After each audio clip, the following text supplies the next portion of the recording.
Hər kəsə salam. Bugün sizinlə belə xırçıltılı, qat-qat xaçapuri resepti paylaşacağım. Əvvəlcə unu əliyərək qaba əlavə edirəm. Daha sonra digər ərzaqları. Qeyd edim ki, ərzaqlar otaq temperaturunda olmalıdır. Ərzaqların miqdarını videonun açıqlamasında qeyd edəcəm. Burada artıq xəmiri yoğurmağa başlayıram. Belə xəmir alındı.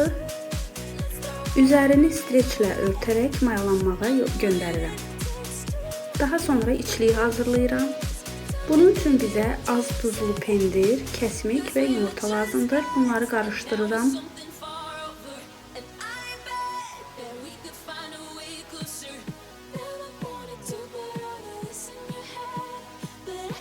İndi isə mayalanmış xəmiri kündələrə ayırdım. Məndə 8 ədəd kündə alındı.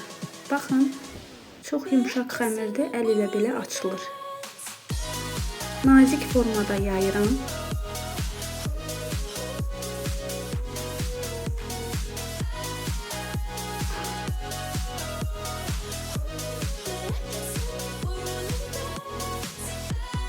Yaydıqdan sonra üzərini əvvəlcədən əritdiyim kərə yağı ilə yağlayıram.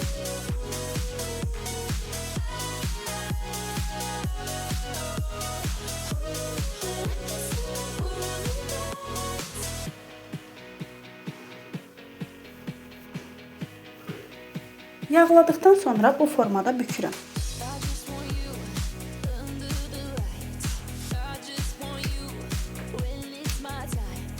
Bükdüyüm hissəni də yağlayıram.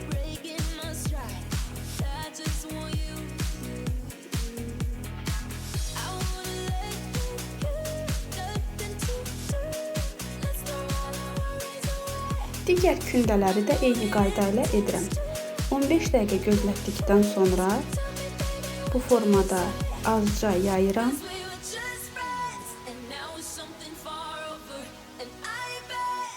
İçərisinə içliyi əlavə edib bu formada bükürəm.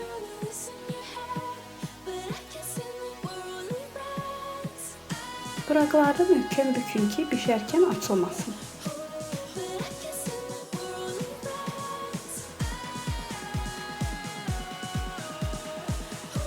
Bir daha göstərirəm sizə.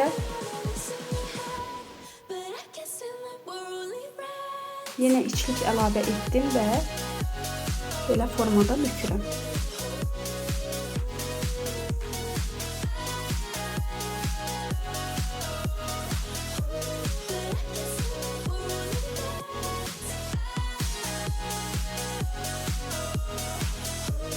Hazırladığım xaçapurilərin üzərinə yumurta sarısı çəkərək pişməyə göndərdim.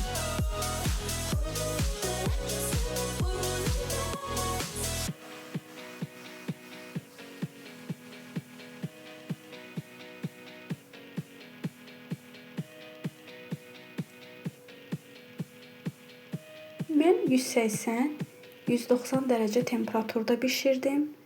Belə çox gözəl xaçapurilər alındı.